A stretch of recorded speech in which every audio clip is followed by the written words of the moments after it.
Tu te réveilles à 5 heures du matin tous les jours, tu zappes les réunions et tu préfères parler avec des inconnus. Tu prends des bains froids et tu te rends au travail à pied, même si tu as une voiture. Tes amis disent que tu as perdu la tête, mais tu sais juste comment vivre comme un riche. Jeff Bezos, la personne la plus riche de la planète, gère son entreprise selon la règle des 2 pizzas. Il ne veut pas que la salle de réunion d'Amazon compte plus de personnes que ce que de pizzas peuvent nourrir.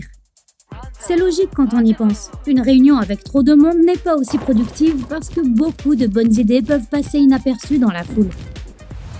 L'entrepreneur Mark Cuban, quant à lui, ne supporte pas les réunions. Il pense qu'elles ne sont qu'une perte de temps car la plupart des personnes présentes finissent par parler de tout sauf de business. Au lieu de réunions et de conférences téléphoniques, il préfère le courrier électronique. C'est bien plus rapide et tu peux toujours vérifier les emails précédents si tu oublies quelque chose. Mark Zuckerberg a une façon inhabituelle d'interviewer des employés potentiels.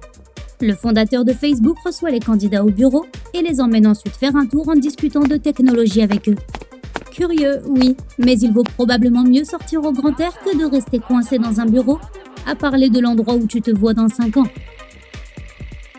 Les milliardaires peuvent déléguer des tâches pour répartir leur temps et leurs ressources. Mais Larry Page n'est pas d'accord. Le cofondateur de Google estime que si une personne est douée pour quelque chose, elle ne devrait pas confier cette tâche à quelqu'un d'autre. Ou peut-être as-tu besoin de plus de pratique pour ce genre de travail? Alors, fais-le toi-même. Larry Page est convaincu que cela aide les gens à améliorer leurs compétences. Quand tu es riche, tu peux aussi manger toutes les meilleures spécialités du monde, mais certaines personnes fortunées décident de ne pas le faire. Elles limitent même leur consommation de nourriture. Pendant longtemps, Steve Jobs n'a mangé que des fruits et des carottes, car il était convaincu que c'était bon pour sa santé. Jack Dorsey, PDG de Twitter et Square, consomme 7 repas par semaine. Oui, ça revient à un seul par jour. Il prend également des bains glacés et se rend au travail à pied. Il fait tout cela pour améliorer ses fonctions cérébrales et sa santé. La restriction alimentaire l'aide à mieux se concentrer sur son travail et une marche quotidienne de plusieurs kilomètres le maintient en forme.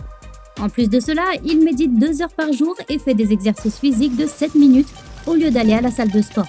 Les personnes qui ont vraiment du succès n'essaient pas de paraître riches. Elles ne sont pas obsédées par les marques de luxe. En réalité, si quelqu'un essaie de s'habiller pour impressionner les autres, il n'est probablement même pas si riche que ça. À titre d'exemple, Mark Zuckerberg porte tous les jours des t-shirts et des jeans très simples. Si tu le croisais dans la rue, tu ne penserais pas une seule seconde qu'il est l'une des personnes les plus riches du monde. Cette approche simple aide Zuckerberg à rester concentré sur les choses importantes et à ne pas perdre un temps précieux à choisir ce qu'il doit porter. Steve Jobs était lui aussi un grand fan de tenues simples. On se rappelle tous de ses cols roulés noirs et de ses vieux jeans. Il ne voulait pas non plus perdre son temps à choisir des vêtements. Les personnes riches et prospères sont assez sûres d'elles. Elles n'ont donc pas besoin de se montrer ou de prouver quelque chose aux autres en portant des vêtements de marque. Le fondateur d'IKEA, Ingvar Kamprad, a toujours vécu modestement. Malgré les milliards qu'il a gagnés, il a toujours voyagé en classe éco et séjourné dans des hôtels bon marché. Kamprad a conduit une Volvo de 1993 pendant des années. Il estimait que dépenser de l'argent n'était qu'une mauvaise habitude. Nous avons tous reçu le conseil de tenir un agenda et de planifier notre journée. Eh bien, Elon Musk divise sa journée en créneaux de 5 minutes. Cela l'aide à garder une trace des tâches importantes. Mais c'est aussi plus efficace psychologiquement. Lorsque tu écris tous tes objectifs pour la journée, la semaine, le mois ou même l'année entière, cela peut facilement paraître insurmontable et trop vague.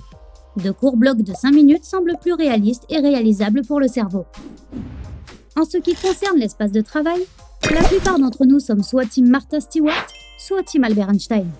Stewart a établi une règle pour son bureau, selon laquelle le bureau de chaque employé doit être impeccable à la fin de la journée. Et personne n'est autorisé à avoir des objets personnels comme des tasses à café ou des photos.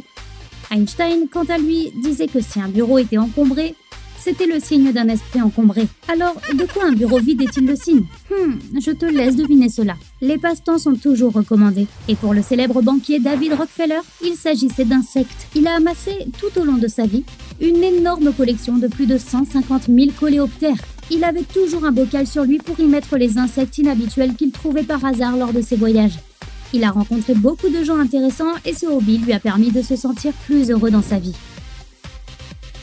Si Si un étranger dans la rue te sourit et se met à te parler, tu peux penser que c'est bizarre ou même angoissant. Mais Haley Dieber, une grande investisseuse, sourit en retour et discute tous les jours avec des étrangers. Cela l'aide à rester positive et énergique. Haley Dieber explique qu'elle a souvent des journées stressantes et qu'il est facile de se perdre dans ses propres pensées. Mais le fait de discuter avec son chauffeur Uber ou avec quelqu'un dans l'ascenseur lui permet de voir ses problèmes sous un nouvel angle. L'auteur à succès du New York Times, Jonathan Franzen, a trouvé sa propre façon de se concentrer sur le travail. Il travaille dans un studio insonorisé, baisse les stores des fenêtres, met des bouchons d'oreilles, éteint la lumière et se met un bandeau sur les yeux.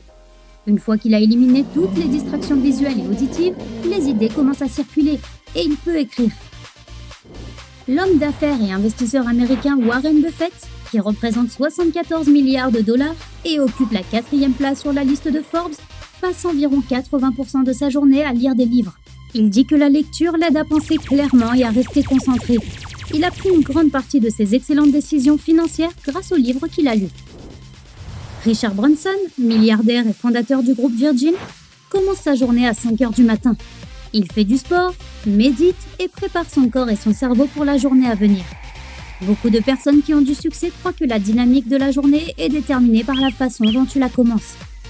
En passant, le sport préféré de Richard Branson est le kitesurf. Il l'aime pour le sentiment de liberté, l'unité avec la nature et les sensations fortes. Larry Ellison, le fondateur d'Oracle, passe son temps libre à faire monter l'adrénaline. Il fait du VTT, du surf et adore les sports extrêmes. Les milliardaires voient beaucoup de choses intéressantes dans le monde, alors il est donc difficile de les surprendre. Ce genre d'activité lui permet de ressentir quelque chose de nouveau. L'inventeur japonais Yoshiro Nakamatsu, qui a créé plus de 3000 inventions, a déclaré que toutes les idées de génie lui viennent à l'esprit quand son cerveau est privé d'oxygène.